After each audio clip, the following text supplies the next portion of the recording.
कोई भी सपना साकार करने के लिए सबसे जरूरी है सही कोच का होना। चुनिए आयुष दर्पण डिजिटल को और करे अपनी मामा चिकित्सा नादी परीक्षा का सपना साकार। Download the app now. कोई भी सपना साकार करने के लिए सबसे जरूरी है सही कोच का होना। चुनिए आयुष दर्पण डिजिटल को और करे अपनी मामा चिकित्सा नादी परीक्षा का सपना साकार। Download the app now.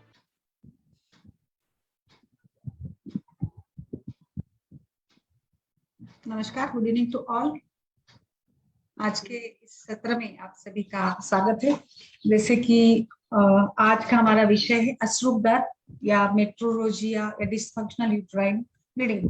Ayurveda में सामान्य तौर से इसको रक्त प्रदर नाम से जाना जाता है। एक केस मैं बताना चाहूंगी। सिंपल सा केस था, लाइक 42 एज का मतलब एज की महिला थी, फीमेल थी और अचानक से उनको ब्लीडिंग हो रही थी।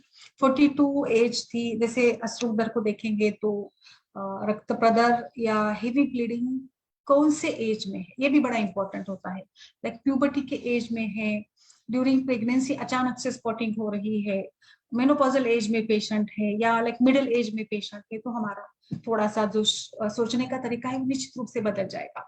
जैसे मैं केस बता रही थी तो 42 ईयर की वो महिला थी और उस महिला में अचानक, वैसे तो उसका जो पीरियड रहता था वो नॉर्मल ही था, उसमें कभी इसको कुछ ऐसे समस्या तो नहीं हुई थी, फिर भी अचानक से ब्लीडिंग वहां पर स्टार्ट हुई थी। Nothing like but heavy bleeding हो रही थी और वो थोड़ा परेशान हो गई। रूटीनली उसका ब्लीडिंग पैटर्न था, 3 डेज का ब्लीडिंग पैटर्न था उसका और 4th और 5th डे पे सिर्फ स्पॉटिंग होती थी और प्रीवियसली कुछ हिस्ट्री नहीं होने के कारण अचानक थोड़ा सा ज्यादा ब्लीडिंग होने लगा तो वो थोड़ा घबरा गई थी। फिर हमने उसका आने के बाद नॉर्मल सीबीसी करवाया। सीबीसी एच भी कम था उसका, लाइक 8 ग्राम था, 8 ग्राम परसेंटेज था। यूरिन तो नॉर्मल ही था और बाकी सिस्टमिक एग्जामिनेशन से कुछ खास रूल आउट नहीं हुआ था। बस उसका जो लाइक वो वर्किंग थी, बाकी स्ट्रेस थोड़ा तो उतना नॉर्मली स्ट्रेस लगा, बहुत ज्यादा कुछ उसमें स्ट्रेस नहीं होता था। बट इस समय पे जैसे उसको 5 दिन के बाद भी ब्लीडिंग चल रहा था तो ये इन्वेस्टिगेशंस कुछ करने जरूरी थे। और वहां पे तुरंत हमारा ये उद्देश्य होता है कि जैसे अगर पेशेंट आपके अवस्था में आई है कि नहीं अभी बहुत ज्यादा ब्लीडिंग हो रही है तो वहां पे क्या देना होगा, और बाद में अगर आती है कि नहीं मुझे हमेशा से ज्यादा ब्लीडिंग होती है तो वहां पे हमारा थोड़ा सा प्लान हम लोग बदल सकते हैं। अभी तुरंत उसको ब्लीडिंग स्टॉप करने के लिए क्या देना था, तो इसमें हमने बहुत ही सिंपल टाइप से उसको ट्रीट किया था। एक तो मैंने दिया था जो हम हमेशा से देते हैं, अशोक घृत। अशोक घृत उसको बीड़ी दिया था, लाइक 1 टीस्पून की मात्रा में खाने को दिया था। और इसके साथ अशोक घृत के साथ अशोकारिष्ट भी दिया। अशोकारिष्ट मल्टीपल टाइप से काम करता है, ये सभी टाइप के मेंस्ट्रुअल डिसऑर्डर्स में काम करता है, ये सोचकर अशोकारिष्ट दिया था। और जैसे कि एज मिडिल एज थी, उसकी प्रकृति थी पित्त प्रधान वात, और पित्त प्रधान प्रकृति होने के कारण जैसे हमने पित्त के साथ रक्त का आश्लेषी संबंध देखा है और कहीं ना कहीं यहाँ पे पित्त के प्रकोप के कारण ये रक्त दुष्टि हुई है, ये समझकर सोचकर विरेचन करना जरूरी था। बट पेशेंट में ब्लीडिंग ज्यादा हो रही थी तो उसी समय तुरंत अगर विरेचन दे देते तो पेशेंट को कंफर्टेबल नहीं लगता है, इसीलिए फिर पित्त शमन चिकित्सा करने के लिए इसमें हमने दिया था उशिरास। उशिरास उसको मैंने थोड़ा ज्यादा मतलब 3 टाइम पीने को कहा खाना खाने के बाद में, और उसके गर्म पानी में गुनगुने पानी में मिलाकर उसको दिया था। और इस टाइप से ये स्टार्ट किया, उशिरासव, अशोकारिष्ट, अशोक घृत। और जैसे हम लोग कुछ थोड़ा कभी कभार हमारे पास जो ये आते हैं ना प्रोप्राइटरी ड्रग वाले जो भी हमारे एमआर वगैरह आते हैं तो उसमें से जेरीफोर्ड करके एक टैबलेट है जो कि काफी अच्छे से काम करती है। एक टैबलेट जेरीफोर्ड दी थी, उसमें मैंने 1 बीडी की डोज में ये हमने दिया। एक कंटिन्यू उसको करने को लगाया तो था, बट लाइक जैसे ब्लीडिंग चल रही थी तो 2 दिन बाद पेशेंट आई कि फ्लो कम हुआ है, और फिर भी फ्लो कम तो हुआ था बंद नहीं हुआ था, इसके लिए हमने उसको कंटिन्यू ये ट्रीटमेंट करने को कहा। कंटिन्यू उसने पूरी 15 दिन ये ट्रीटमेंट ली। अभी जैसे कि नेक्स्ट साइकिल में क्या होता है, तो नेक्स्ट साइकिल में जैसे कि कुछ रूल आउट तो नहीं हुआ था कारण, बट अभी अचानक से हो गया तो उसको ये डर था कि नेक्स्ट साइकिल में भी शायद हो सके। तो नेक्स्ट साइकिल के लिए हमने अलग से थोड़ा सा इसमें मेडिसिन एड ऑन कर दिया था। यहाँ पे शुरू में एक जैसे 15 दिन का ये कोर्स हो गया, फिर 7वें 8वें दिन पेशेंट का ब्लीडिंग स्लो हो गया था और 10वें दिन तो पूरा लाइक बंद हो गया था। तो उसके बाद वाला साइकिल स्टार्ट होने से पहले दीपन पाचन कर दिया, इसमें रसरक्त पाचन दिया था। और बाद में जैसे पीरियड के डेट से पहले से ही, पीरियड के डेट से पहले 3 दिन से ही दीपन पाचन करने के बाद उसमें यष्टि मधु सिद्ध घृत स्टार्ट किया। यष्टि मधु सिद्ध घृत और लाइक ये शीत कल्याणक घृत करके एक आता है।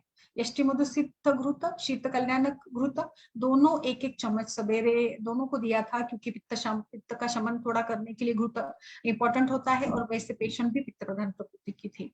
इसके साथ साथ द्राक्षासो ऐड किया मैंने अभी उशिरासो बंद करके। द्राक्षासो, शीत कल्याण घृत और यष्टि मधु घृत, ये हमने फिर कंटिन्यू, उसका पीरियड चालू हो गया। और जैसे पहले, अभी पहले के जैसे साइकिल में उसको हेवी ब्लीडिंग हुई थी, तो उतनी तो हेवी ब्लीडिंग तो नहीं हुई, बट उसका पहला जो रेगुलर पीरियड होता था उससे थोड़ा सा ज्यादा उसको लगा ब्लीडिंग पैटर्न जो था। बट हमारी ट्रीटमेंट के हिसाब से पित्त का शमन होने के कारण ब्लीडिंग का जो पैटर्न था बदल गया था, और लाइक 5वें दिन तक होती रही ब्लीडिंग, जो कि उसको पहले थोड़ा स्पॉटिंग होता था, बट यहाँ पे थोड़ा सा और हुआ।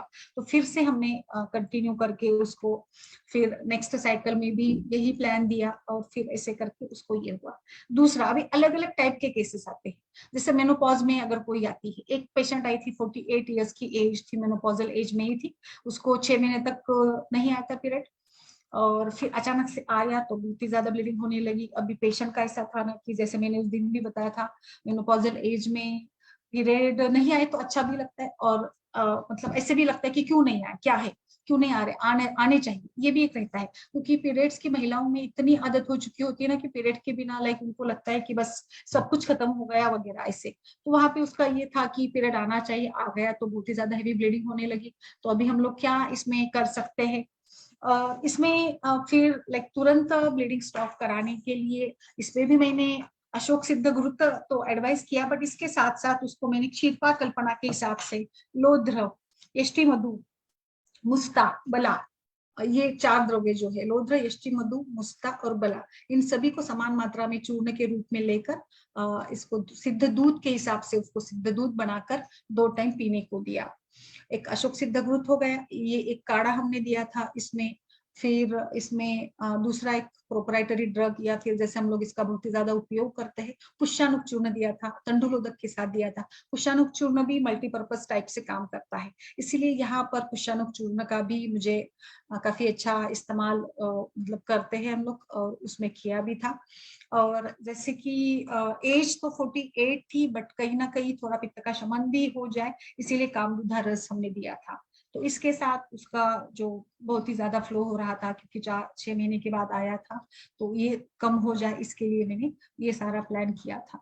तो जैसे अभी देखा जाए, अलग अलग एज, मैंने जैसे बताया अलग अलग एज में हमारा प्लान अलग अलग होगा। बट देखिए, पित्त बड़ा है तो हमारा प्राइमरी सोचना ये होगा कि पित्त का शमन कैसे करना है। तो खान पान से लेकर सारे फैक्टर्स के ऊपर काम करते हैं।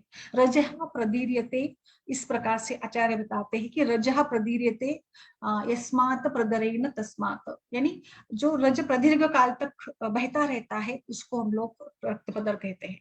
व्हाट आर द कॉजेस, रक्तपदर के क्या क्या कारण हो सकते हैं? बेसिकली रक्तपदर के अनेक सारे कारण हैं। हार्मोनल चेंजेस का कारण है, कहीं ना कहीं आपका जो आर्तव सिस्टम है वो बिगड़ गई है।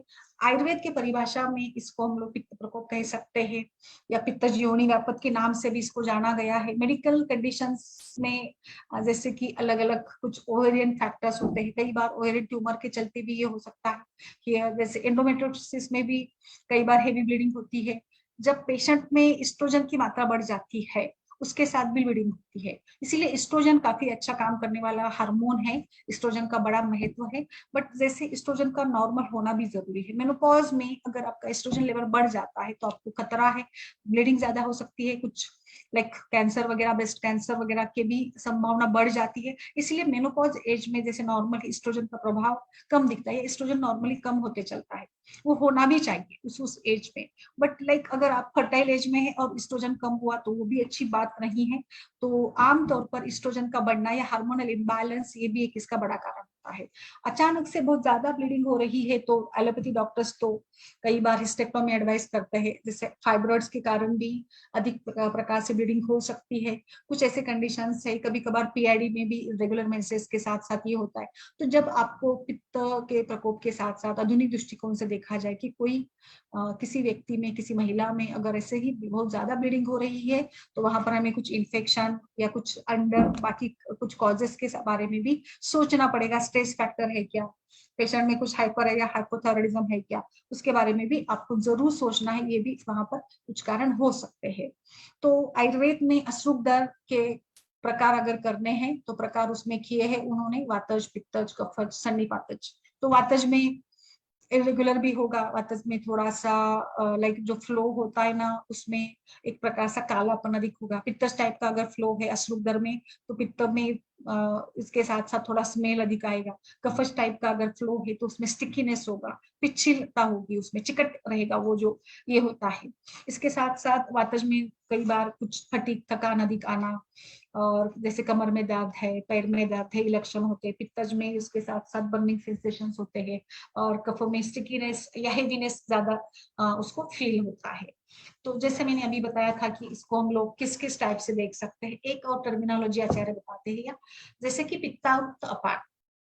पित्त को आवृत्त किया है अपान वायु ने, यानी अपान की भी दृष्टि हुई है, जिसके साथ आर्थोस्टोटस में आर्थो का प्रमाण बढ़ गया है। अपान की दृष्टि है, और ये पित्तावृत्त अपान, यानी इस अपान ने पित्त को आवृत्त किया है, जिसके साथ भी ये लक्षण हो सकते हैं। इसमें हम लोग रक्त वृद्धि, रक्त प्रकोप या पित्त प्रकोप, पित्तज योनि व्यापक, ये योनिगत उपद्रव, ये सारे भी हम लोग इसको टर्मिनोलॉजी देते हैं। आचार्य चरक ने इसको शोणित जन्य व्याधि के नाम से भी बताया। रक्त योनि भी इसको कह सकते हैं, क्योंकि योनि में मतलब रक्त की दृष्टि या रक्त का अधिक बहाव हो रहा है।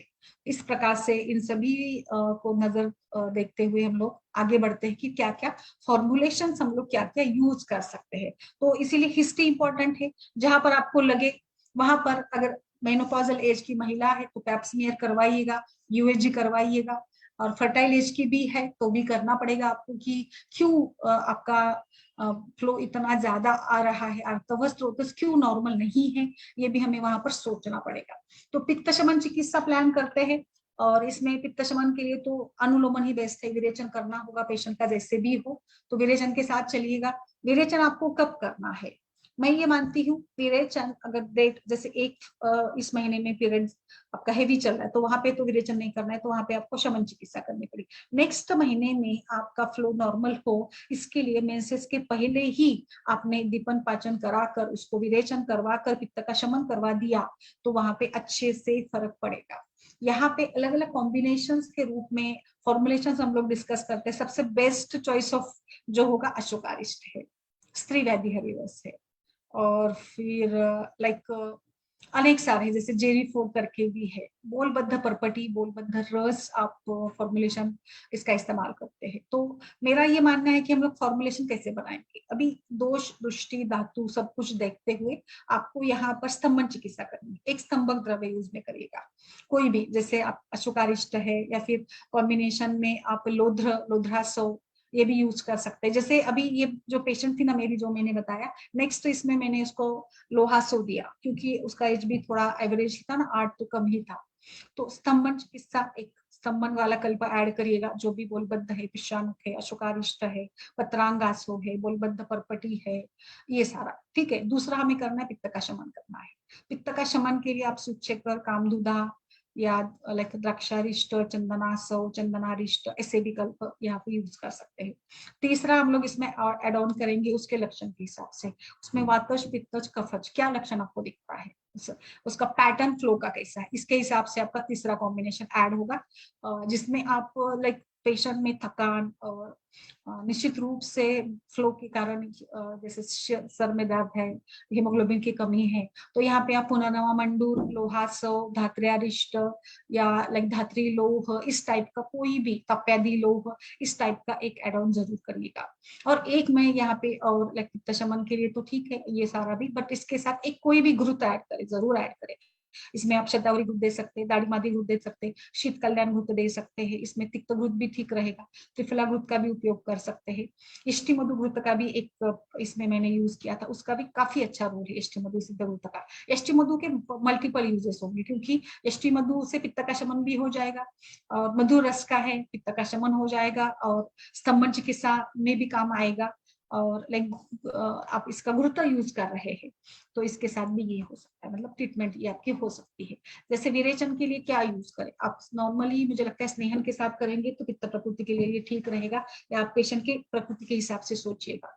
आप इसमें तिक्त कषाय शीत गुण वाले घृतों का प्रयोग करेंगे पान के लिए, यानी स्नेहन के लिए, तो बेस्ट रहेगा। और फिर विरेचन प्रकृति के हिसाब से आप अरगवत, विरेचक वटी या तिरुतलेह, विपत्तिकर चूर्ण, गंधर्वस्त्र या गंधर्वत हरितकी, एरंड तेल, जो भी आपके पास ऑप्शन है उन सभी के साथ आप चल सकते हैं। अभी एक ऐसा भी है कि जहां पर भी जब भी कई बार योनि की दृष्टि होती है, आर्तव स्रोत की दृष्टि होती है, तो बस्ती के बिना तो हम लोग आगे नहीं जाते। तो एक पेशेंट में मैंने अशोक सिद्ध घृत का बस्ती दिया था, 10 ml का ही दिया था इसे, तो उसमें भी अशोक सिद्ध बस्ती में भी काफी अच्छा मतलब लगा था, पेशेंट में काफी रिलीफ हुआ था। तो आप क्या करिएगा, अभी बस्ती कैसे प्लान करेंगे, बस्ती पहले हम लोग नीरू अनुवासन ही प्लान करते हैं, पहले नीरू अनुवासन करिएगा, ओवरऑल आपको अपान के क्षेत्र पर काम करने के लिए मदद मिल जाएगी।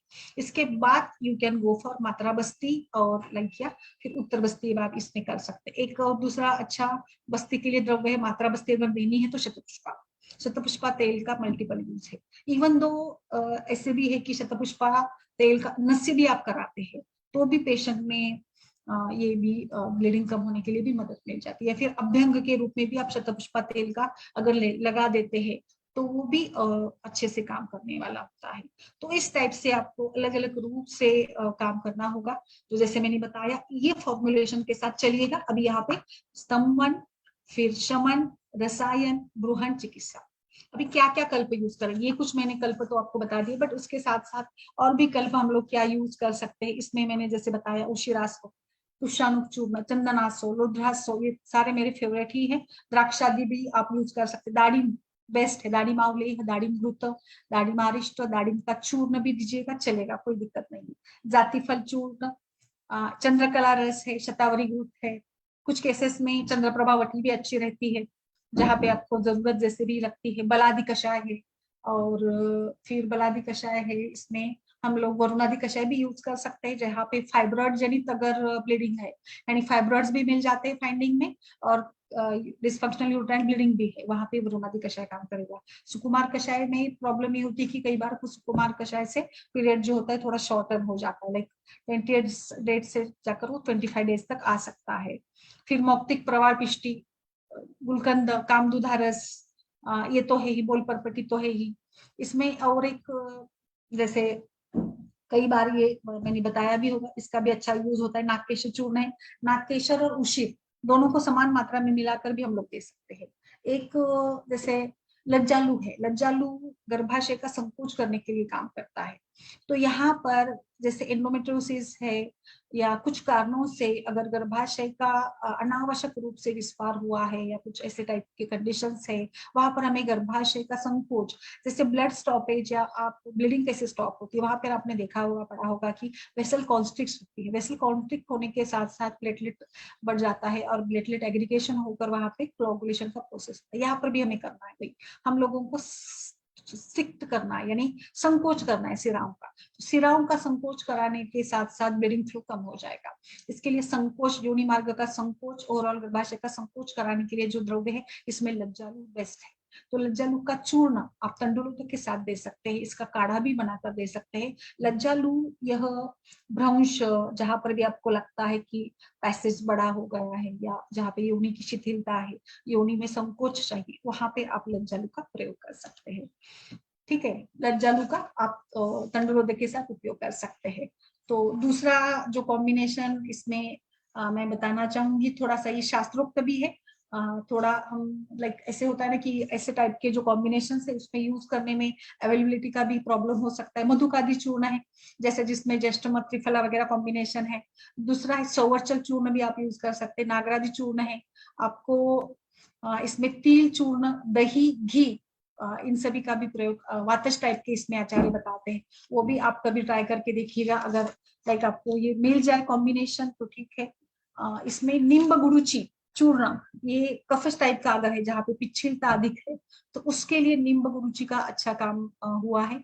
जहां पर आपको लगता है थकान बहुत है, हीमोग्लोबिन कम हुआ है पेशेंट में, सन्निपातज टाइप का है, तो वहां पे बला चूर्ण और दूध को अलग एक साथ बनाकर क्षीरपाक दीजिएगा। अशोक का सिरपाक भी अच्छा काम करता है। अशोक का चूर्ण गर्म पानी के साथ अशोक दूध में डालकर पीने को, आप इवन दो अशोक का जो पाउडर है इसका घोल बनाकर भी नहाने के पानी में यूज करते हैं, तो वो भी एक मेरा मतलब अच्छा फॉर्मुलेशन है। ये मैंने खुद से बहुत सारे पेशेंट को बताया कि जहां पर भी ऐसे लगता है ना कि पेशेंट को हम लोग कुछ स्थानीय चिकित्सा नहीं कर पाते हैं, तो वहां पे अवगाहन परिषेक के रूप में इस चूर्ण का आप उपयोग कर सकते हैं, जो कि बहुत ही एक अच्छे है। बाकी तो जैसे कुछ हमारे भेषज रत्नावली के तर्प है, प्रद्रांतक लोह, प्रद्रांतक कषाय, एक और इसमें है शतावरी कषाय, वो भी बहुत अच्छा काम करता है। शतावरी कषाय का भी आप ये कर सकते हैं। जैसे मैंने उत्तर बस्ती भी बताया, अशोक सिद्ध घृत का दे सकते हैं इसमें।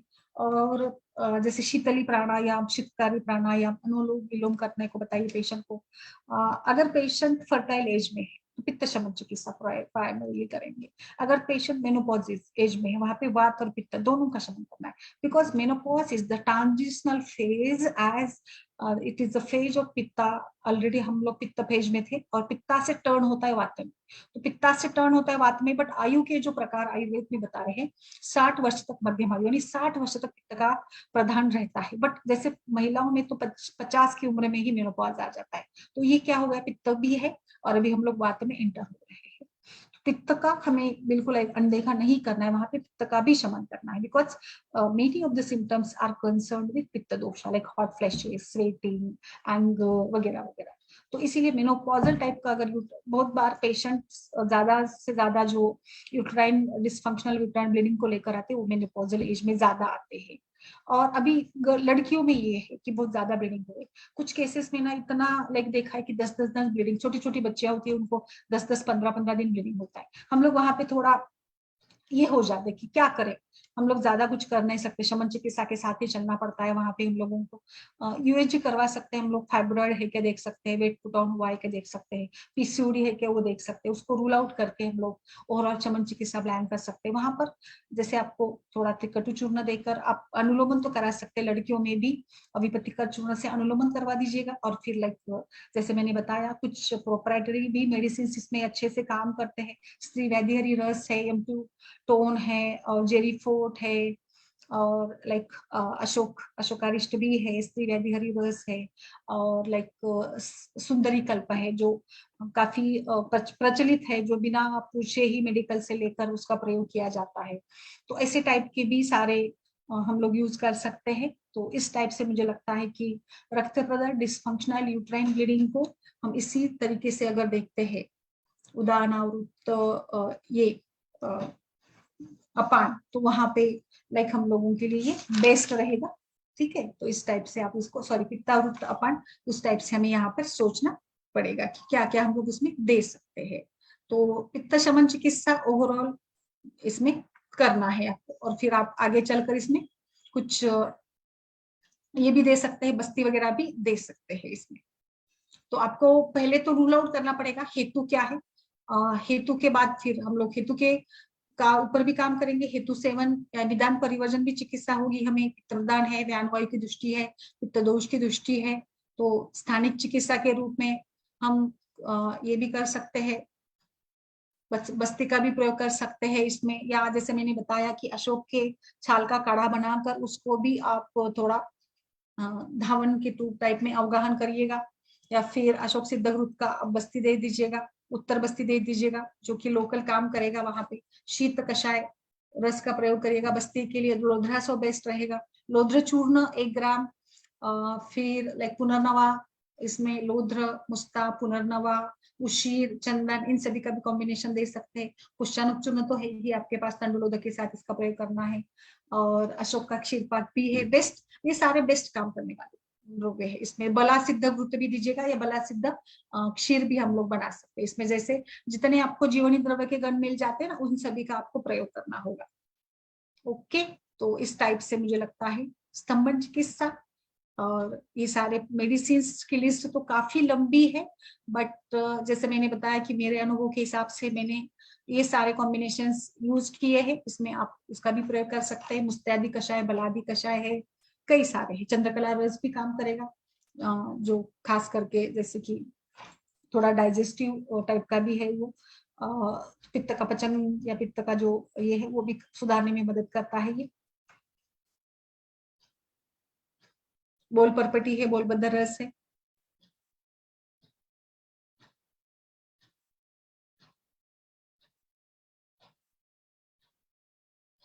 ओके, तो ये जैसे मैंने बताया कुछ, अभी आप बताइएगा।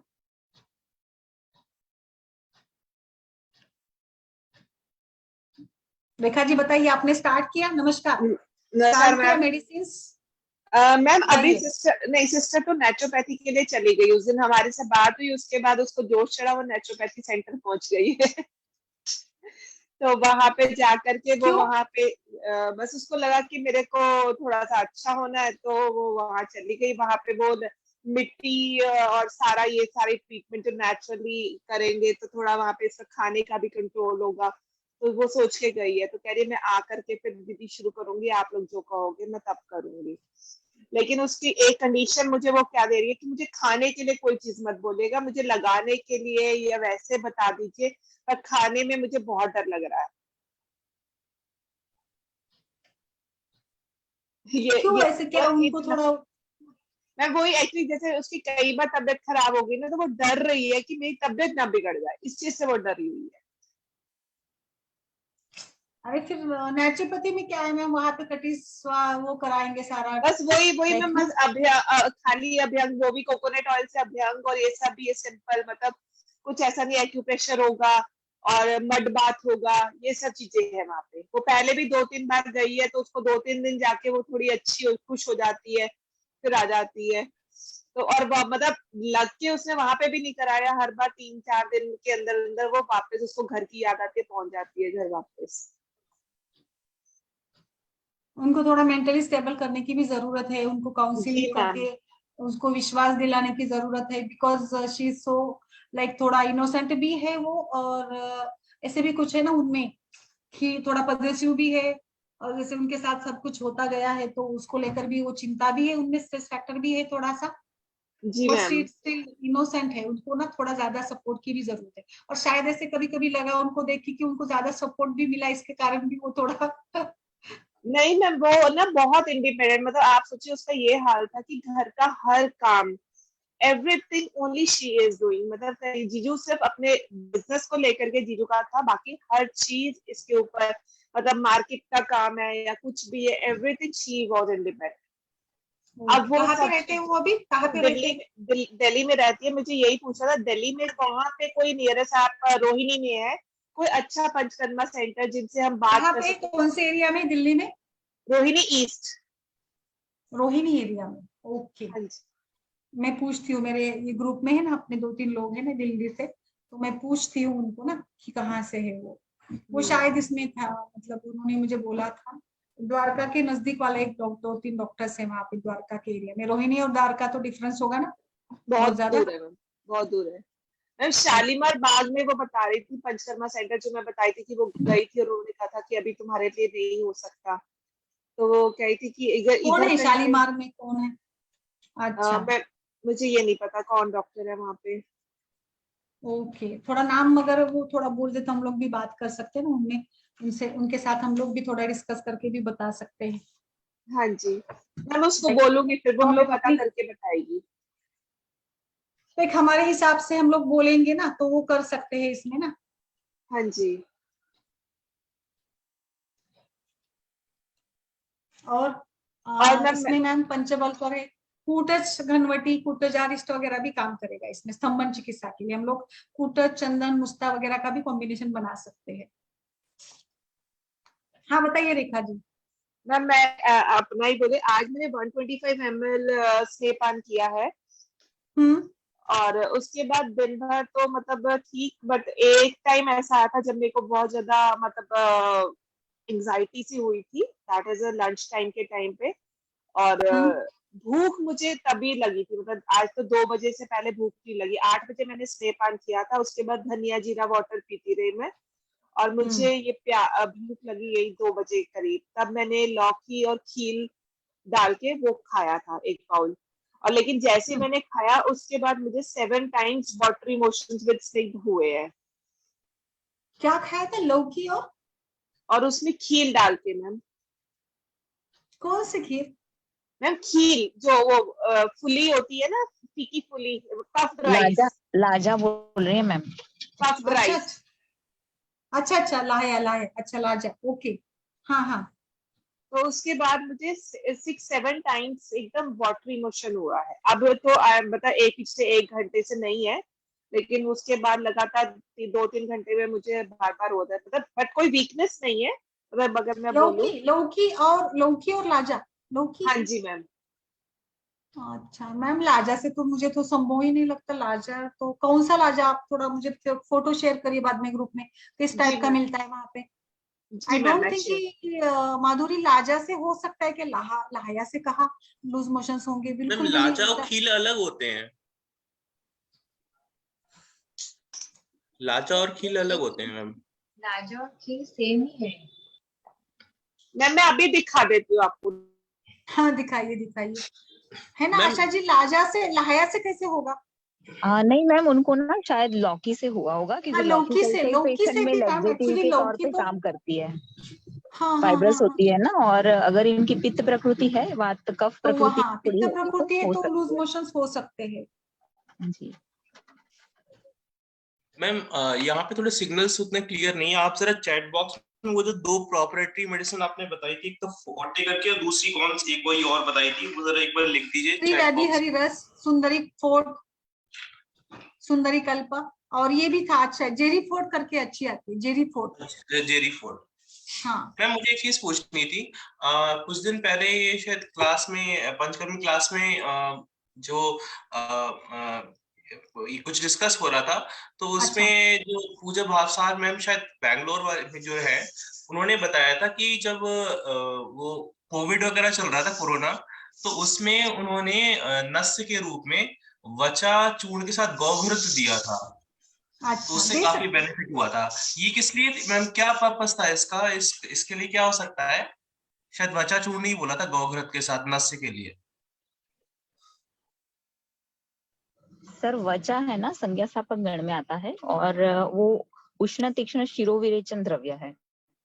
और अगर कहीं पे भी कफ वातानुबंध रहेगा, क्योंकि जैसे कि साइनसिस ब्लॉक हो जाते हैं मोस्टली कोविड के अंदर, कोविड के केस में, तो उसमें ये उष्ण शीर्य विरेचन के तौर पे काम करता है विद गोग्रुत। गोग्रुत इसमें मतलब लुब्रिकेशन का काम करेगा, और वचा साइनसिस को खोलने का काम करेगा। ये तीव्र मतलब ना हाँ शिरो विरेचन रूप में भी, और घृत के साथ पित्त का शमन भी हो जाएगा ना। पित्त का शमन होता है। आपने आपने विकास जी मैम आपने ये तो उष्ण है, तो उष्ण तो पित्त को बढ़ाना चाहिए ना? नहीं सर, नहीं नहीं। सर, ये गुण में उष्ण है लेकिन वीर्य में शीत है। अच्छा, वीर्य में शीत है। जी नाग सर। केशर के साथ भी वैसा ही है ना, नाग केशर भी इसीलिए यूज किया जाता है ना भरपूर मात्रा में। तो मैम एक्चुअली इसमें गौघृत में कितना मिला सकते हैं वचा चूर्ण ऐसे देने के लिए? पिंच सर, 1 से 2 पिंच, पेशेंट का ही 1 से 2 पिंच लेके। एक जैसे पिंच उसको गीला बनाए है ना, गीला बनाने तक की मतलब देंगे। 2-3 ml जो भी है, 3-4 ml में जो है, एक बार नस में एक एक पिंच डाल के दोनों दोनों नस दे सकते हैं इसमें। जी सर। मैम हाँ मैंने ये ठीक है। फोटो शेयर किया कर हाँ, दी। ये मैं कह रहा हाँ था, ये अलग है। लाजा, वो जो लाजा एक और अलग होता है। हाँ, वो एक और दूसरी, अलग होता है हाँ वो बिल्कुल। दूसरा होता है, ये दूसरा है, ये खील तो इसे हम लोग बोलते हैं। प्रसाद में, ये प्रसाद वाली लाई है माधुरी, है ना हाँ माधुरी? हाँ जी मैम, हाँ जी प्रसाद। इसे कुछ और बोलते हैं, ये खील बोलते हैं, यहाँ पे तो खील बोलते हैं इसे। हम लोग इसको लहाया बोलते हैं, मराठी में लहाया बोलते हैं, बट ये हम लोग प्रसाद के लिए ज्यादा यूज करते हैं। नॉर्मल खाने के लिए हमारे पास अलग से मिलते हैं मुरमुरे। हाँ वो अलग है, वो अलग है, वो अलग चीज होती है। हाँ वो अलग आती है मैम। एक बार फिर से दिखाइए जी मैम। माधुरी, देखिए तो। जैसे महाराष्ट्र में हम लोग ये नॉर्मली ज्यादा खाते नहीं है, हम लोग केवल दिवाली वगैरह पूजा हाँ में उसमें इसको यूज त्योहारों में करते दी हैं। जाती है, त्योहारों में मिलता है ये हाँ ज्यादा। खील और खिलौने होते हैं जब मिट्टी हमारे यहाँ पे भी दिवाली पे ही आती थी, अब बारिश शुरू अभी हुई तो है। मिल तो सब कुछ तो जाता है साल भर, अभी कहाँ दिवाली कहाँ रही पहले के जैसे। खील और खिलौने जो होते थे त्योहार पे जो मीठी चीनी के हाँ, खिलौने होते थे उसके साथ मिलता था ये।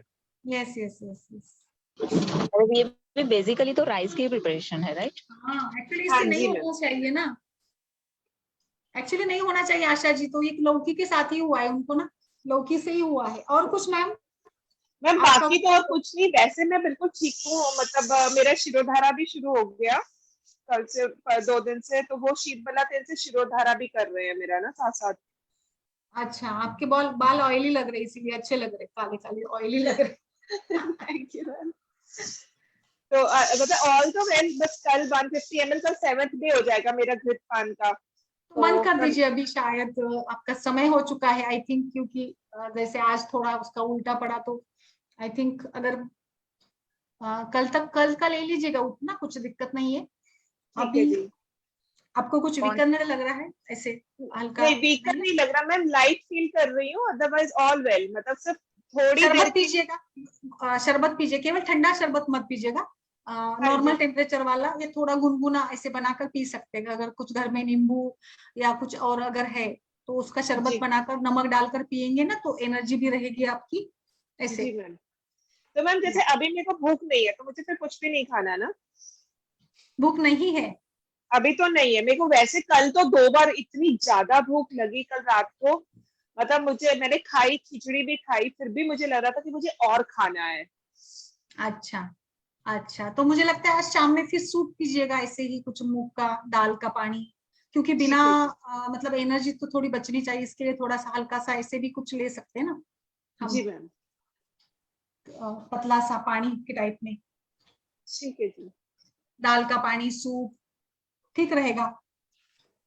ठीक है जी इसमें मैम। थोड़ा वो आप धनिया का पानी भी, धनिया का पाउडर भी डाल सकते हैं ना, पित्त का शमन भी हो जाएगा। अगर लाइक इसके कारण आपका मृदु कोष्ठ है क्या मैम? कभी कभार होता है कि आपके साथ ऐसे की? नहीं मैम, बहुत क्रूर कोष्ठ है।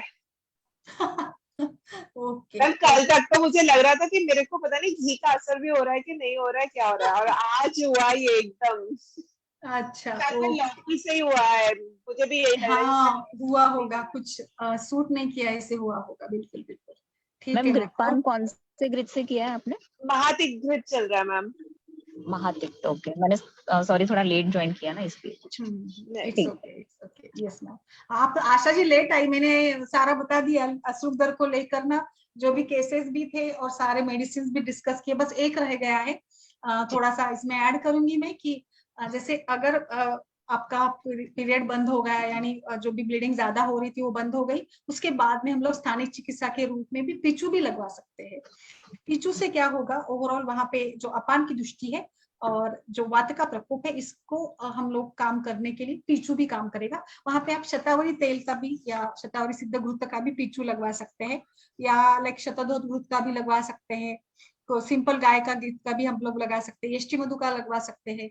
और जैसे मैंने बता दिया था कि बस्ती तो करनी है, अनुवासन और निरूह, उसके बाद हम लोग उत्तर बस्ती की तरफ जाएंगे। अनुवासन निरूह बस्ती में क्या यूज करना है, अनुवासन में लेकिन निरूह में तो हम लोग दशमूल और यही करेंगे। हाँ, इसमें एक और है कि आपको कल्क जो यूज करने हैं, उस कल्क में आप चंदन, कूटज, मुस्ता, कमलकंद, ऐसे टाइप के उशीर, ऐसे टाइप शीत के द्रव्य द्रव्य वाले। ऐड कर सकते हैं, जो कि पित्त का शमन और शीत गुण वाले होंगे। वो कल्क हम लोग इस प्रकार से अपनी युक्ति से इसमें ऐड ऑन कर सकते हैं। अनुवासन के लिए क्या यूज करूंगी, अनुवासन के लिए मैं सजेस्ट करूंगी, जैसे धातक कैदी तेल है, उदुम्बरादि तेल है, या फिर रेष्टु मधु सिद्ध तेल है, इसका हम लोग यूज कर सकते हैं। उत्तर बस्ती में मैंने जैसे एक अशोक सिद्ध का भी बताया था, इसमें मोचरस का भी उत्तर बस्ती दिया जा सकता है। मोचरस और लोध्र सिद्ध बनाकर, इसका घृत बनाकर हम लोग दे सकते हैं। वट, मोचरस, लोध्र, इसका बनाकर। वट का भी अच्छा रोल है विकास सर इसमें। वट हम जैसे भी चाहे अगर देते हैं, वट का चूर्ण हो या बस्ती के रूप में अगर डालते हैं, तो भी काफी अच्छा काम करेगा ये। इस टाइप में भी आप ऐड कर सकते हैं। आहार में, डाइट में मूंग का यूज है, मैम नारियल बट का जो आपने पानी है। बताया ये हाँ, ये एक कौन और से, जैसे इसमें क्या होता है कि मतलब पत्ते का है कि फिर इसकी जड़ का है, किसका है ये वट वट का जो आपने बताया, ये किस चीज का चूर्ण होता है? पंचांग वट कौन का, सा यूज वट जड़ का सर, जड़ का। करते हैं? वट जटांकुर रहता है ना मैम, वट जटांकुर, हाँ। ये इसमें तो ऊपर वाले नॉर्मली से ही हम जो निकाल पंच, सकते होंगे जे मैम? जो यस, जड़ है वो ऊपर वाली भी जो चलती है वो वही यूज कर सकते हैं ना? सर मोस्टली हाँ जो कर, जड़ें जमीन के अंदर उतरी हुई होती है ना वो ज्यादा यूजफुल होती हैं। If not okay. Possible you can take it, जो भी बाहर रहती हाँ है वो अगर भी ले नहीं मिली सकते तो हो। ले सकते। मैम मोस्टली इसमें जो पंचक्षरी वृक्ष बताए गए हैं ना उनका उपयोग ज्यादा करने से आई थिंक उसमें हाँ स्तंभन गुण रहता है, इसलिए यस वो मैम, वो ज्यादा शीत कषाय बेनिफिशियल गुण है। वाले होते हैं ना। वट, ठीक है। वट जटादि सारे जो गण है ना, लाइक उसमें उदुम्बर भी आता है, वट आता है, तो ये शीत कषाय गंभारी भी है और ना। ये पीपल भी चलता है ना मैम इसमें। चलेगा चलेगा, यस यस, बिल्कुल चलेगा इसमें। मैम जी शतपुष्पा का भी मैंने बता दिया था, तेल कर्णस्य या अभ्यंग के रूप में। और जी फिर जैसे मैंने अभी बताया, ये बस्ती के कॉम्बिनेशन चरक संहिता में काफी अच्छे से दिए वाले हैं। चंदन आदि बस्ती, मधुकादि अनुवासन बस्ती, भी है। हाँ वो सारे बस्ती। एक बार विकास सर, आप हम लोग ना कभी समय मिले तो बस्ती चिकित्सा को पूरा पढ़ेंगे, यस पूरा मैम। यस मैम, जी मैम। जरूरी है वो। और यापन बस्ती के रूप में मुस्तादी बस्ती मैंने पढ़ाई थी ना उस दिन, वो भी हाँ चलेगी इसमें ना, क्योंकि ये रजोदोष नाशक ही है मुस्तादी यापन बस्ती।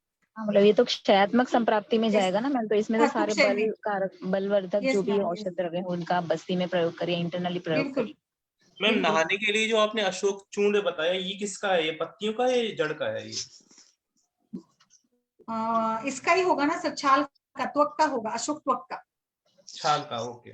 यस यस, अशोक छाल का। मैम एक इसमें और कोई इसमें, हाँ आपको बोलिए कुछ बोलिए। रिजल्ट मिला हो पर्टिकुलर, ऐसा कुछ कॉम्बिनेशन हो तो प्लीज बताइए। हाँ मैंने एक दो कॉम्बिनेशन जैसे बता दिए थे, जिसमें मैंने अशोकारिष्ट और ये जेरी फोर्ट यूज किया था। अशोकारिष्ट, अच्छा जेरी फोर्ट, और कुछ कॉम्बिनेशन बनाकर भी दिया था, काढ़ा बला लोद्र ऐसे, गुड़ुची पुनर्नवा मिलाकर वो एक दिया था। फिर उशिरासो भी ऐड किया था मैंने। और अशोक सिद्ध घृत का, बला सिद्ध मिल्क का, यानी क्षीर का बहुत अच्छा रिजल्ट मिला है काफी मुझे। और एक कॉम्बिनेशन पुष्यानुक चूर्ण तंडुलोदक का भी है। हाँ अशोक में जैसे किसी भी रूप में अशोक जरूर यूज करें, दुग्ध के रूप में यूज करें, घृत के रूप में यूज करें, अरिष्ट के रूप में यूज करें, काढ़े के रूप में यूज करें, जो भी बने उसका आप जरूर यूज करिएगा। इवन दो मैम, बला का जो भी है ना, बला का जो चूर्ण मिलेगा आपको, बला मूल हाँ का, बला उसका भी आप दूध के साथ प्रयोग करवाते हैं ना, तो भी अच्छा है, क्योंकि बला जीवनी ग्रंथि है। जी नहीं इसमें हाँ, बला भी मैं काफी इसमें ये करती हूँ, बला का भी मुझे अच्छा रिजल्ट मिलता है। हर केस में मैं बला का थोड़ा बता देती हूँ, बला सिद्ध इनफर्टिलिटी में हो या कई कई सारे इसमें बला का अच्छा रोल, क्योंकि बला वातनाशक भी है और जीवनी गण वाली भी होती है। तो इसका तो मैम हम अनुवासन के रूप में और भी अगर एक दे सके तो दे सकते हैं ना, जैसे तेल बस्ती देते हैं क्षीर वाला तेल की। दे सकते दे सकते, जैसे मैंने अभी और ये इस बताया ना आपको, वट का, लोध्र का और मोच रस का, ये अनुवासन के रूप में आप इसका शुद्ध घृत बनाकर भी दे सकते हैं। और एक मुझे एक्चुअली ना पूछना था एक मैम। अभी मुझे थोड़ा सा काम करना है, मैं अभी बनाऊंगी कुछ हाँ किताब, जिसमें मैं ऐसे सारे कल्पों को भी रखूंगी सभी, जी लाइक ये किताबों से नहीं, अनुभूत वाला चाहिए उसमें मुझे। जी मैम, हाँ that will be more ma'am beneficial for shadang pani practice भी यूज कर सकते हैं ना थकान के लिए, और षडंग जी जी मैम, नेट कर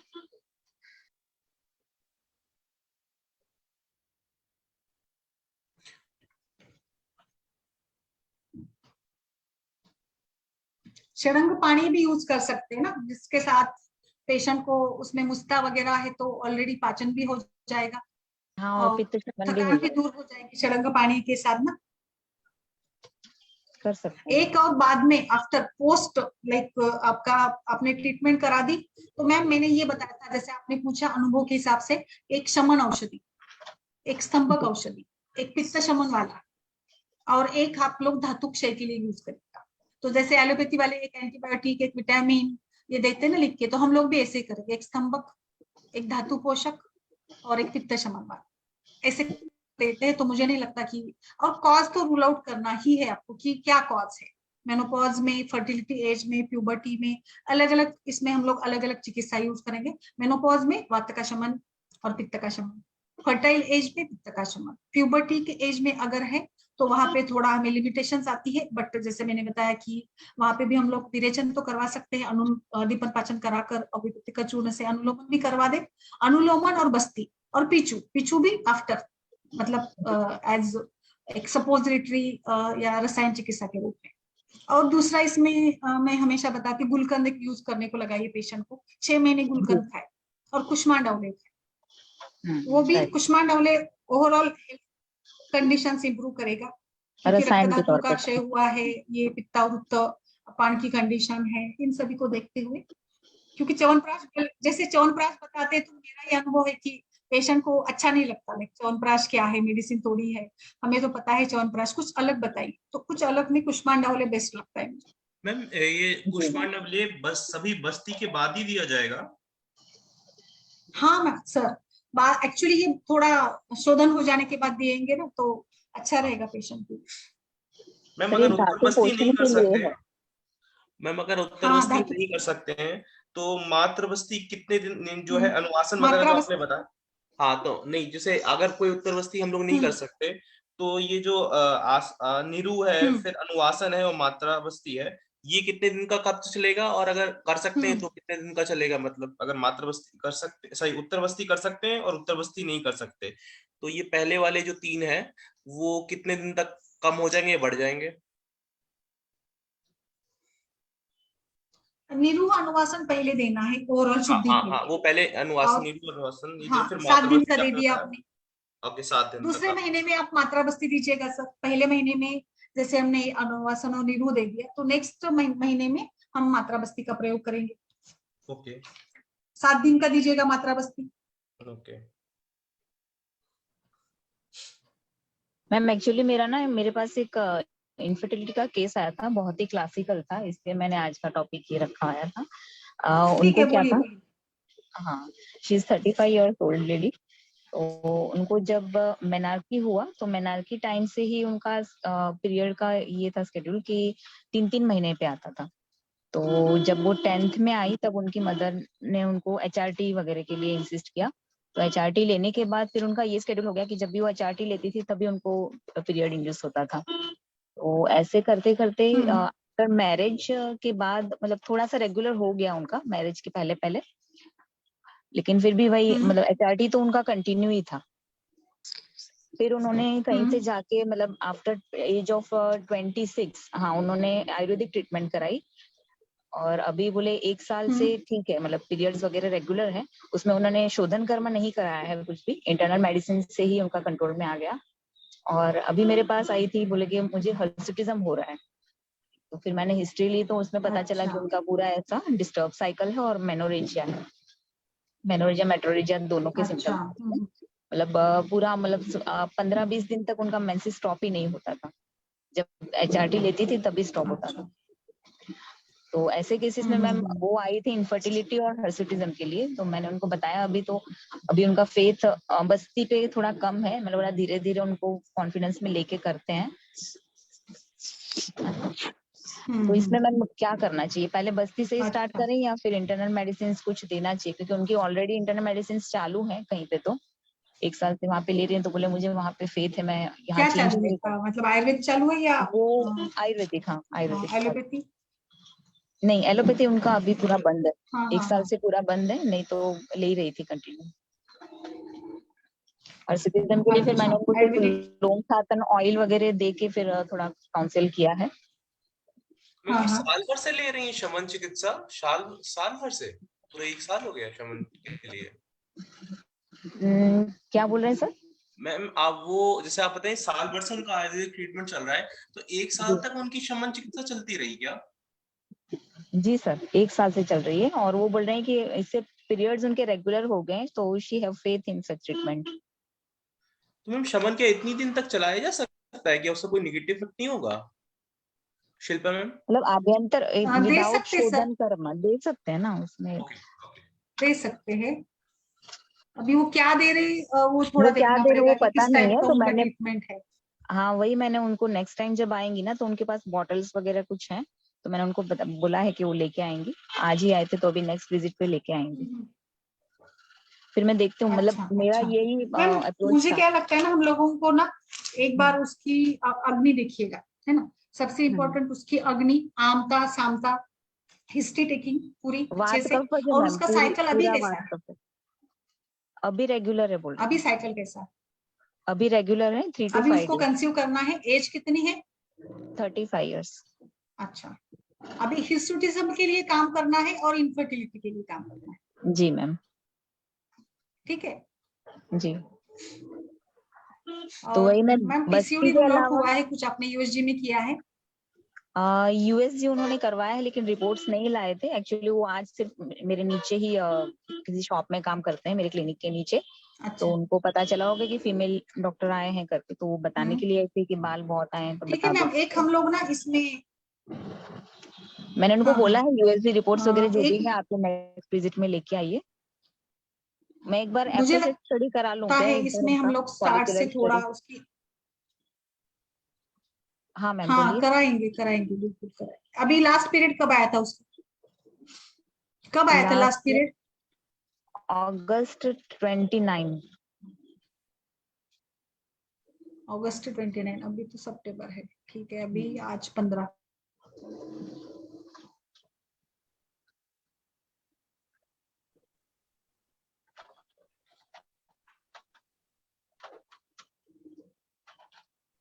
मैम अभी उन्हें कितने अच्छा दिन तक मैम, अभी तो मेंसेस आए थे 14-15 लगातार? दिन ऐसे हो गए ना, लाइक।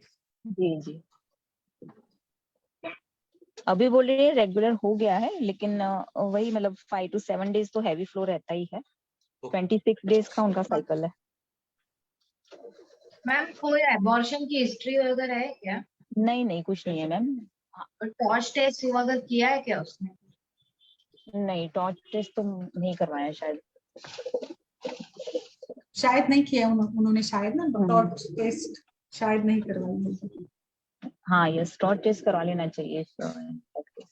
एक क्रूमिग्न, मैं वही बताने वाली थी कि एक बार क्रूमिग्न भी करके देखिए क्या। क्रूमिग्न दे दिया उसमें, दीपन पाचन और क्रूमिग्न चिकित्सा देकर फिर आगे बढ़े। माधुरी?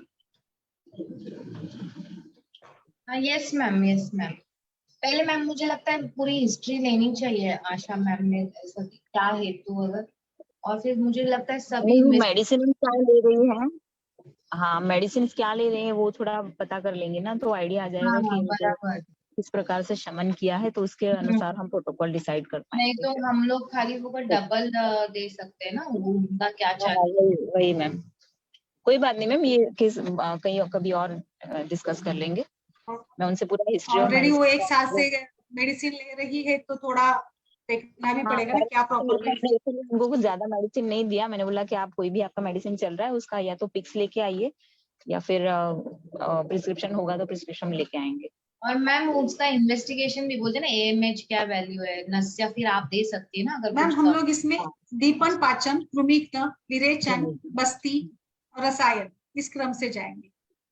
ओके मैम ठीक है। आशा जी? जी जी मैम ठीक है। मुझे लगता है इसमें क्रूमिग्न चिकित्सा करके देखते हैं, क्योंकि प्रिंट करके देखना पेशेंट की पड़ेगा। एज और उसको हिस्ट्री को देखते हुए ना।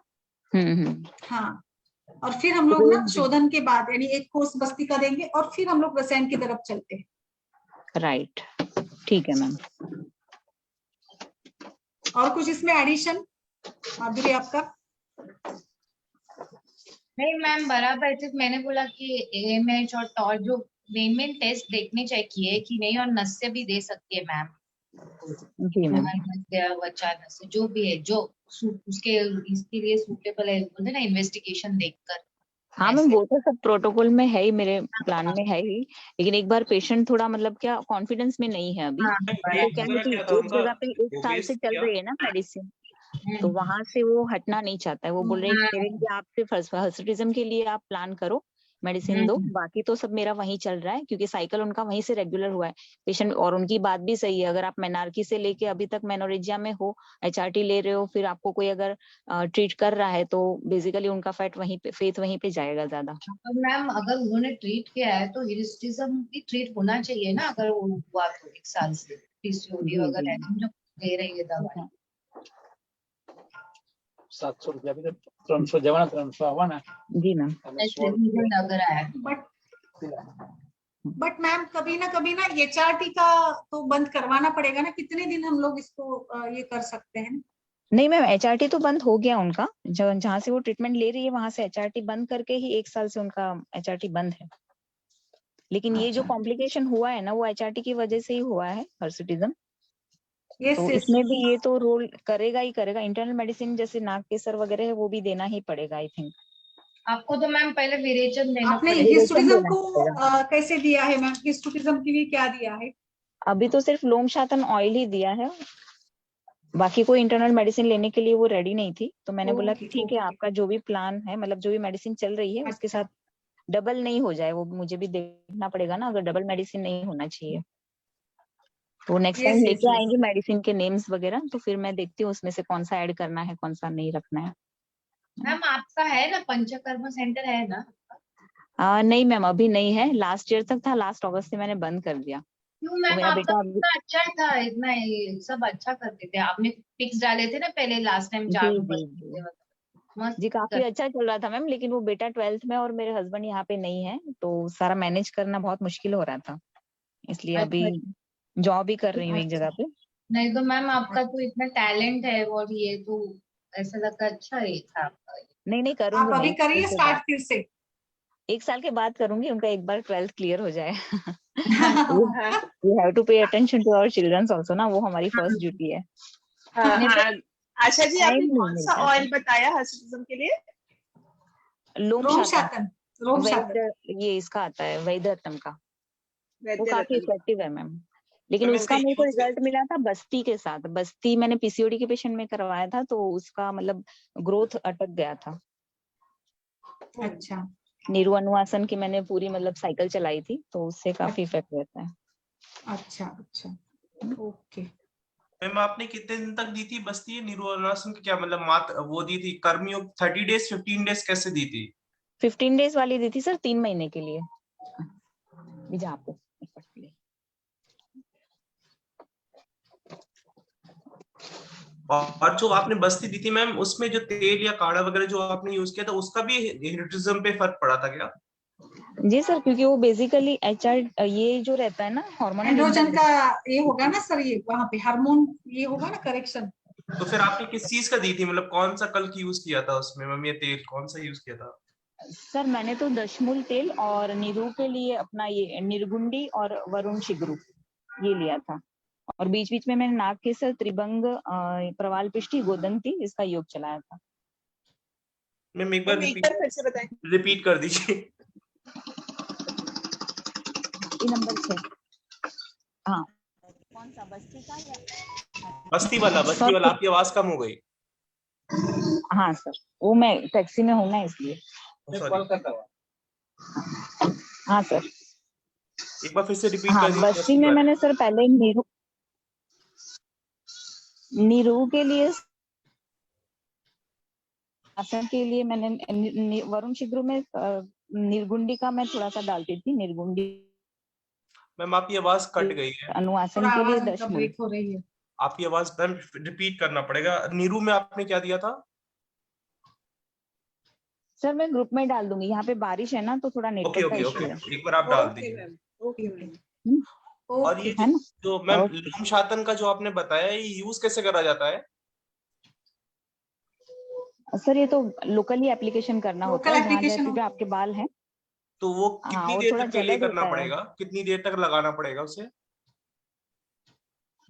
एब्जॉर्ब मिनट्स में कर? लगवाती हूँ, फिर उसके बाद हाँ एब्जॉर्ब हो जाता है। रखना है पेशेंट को तो रखिए, नहीं तो वो नहीं तो क्या धो रहता है ना सकते। कि कहीं और लग गया तो जलन करता है। धो सकते हैं, मैं तो पोंछवा देती थी गीले कपड़े से। तो कितनी देर तक रख सकती थी मैडम? 5 to 10 मिनट्स में। ओके। एक्चुअली उसका वैसा ही है, जब रखना चाहे तो रखे, नहीं तो निकाल दे। 10 मिनट के बाद कोई दिक्कत नहीं, 10-15 मिनट मैक्सिमम हो गए। ओके, उसके ऊपर भी 2 बार किया है डिस्कशन, होंगे शायद यहाँ पर फेसबुक पर या यूट्यूब पर देखिए।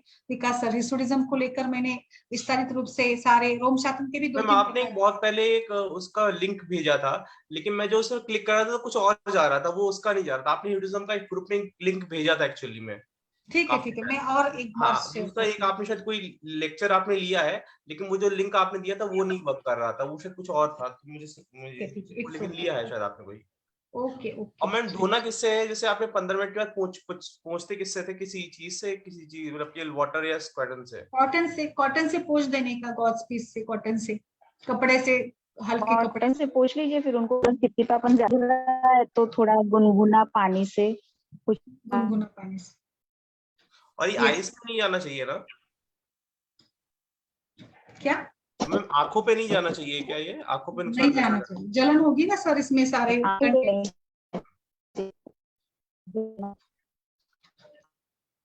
चलिए फिर आज के लिए रुक जाते हैं। आज हमने मेनोरोजिया को लेकर डिस्कशन किया है, और आप कल वाला बताइए रेखा जी, आपका स्नेहपान का। ठीक है, हाँ जी मैम, मैं कल बताती हूँ आपको। ठीक है, चलिए फिर कल मिलते हैं। Okay ma'am, thank thank you you ma'am. Ma'am. Thank you ma'am.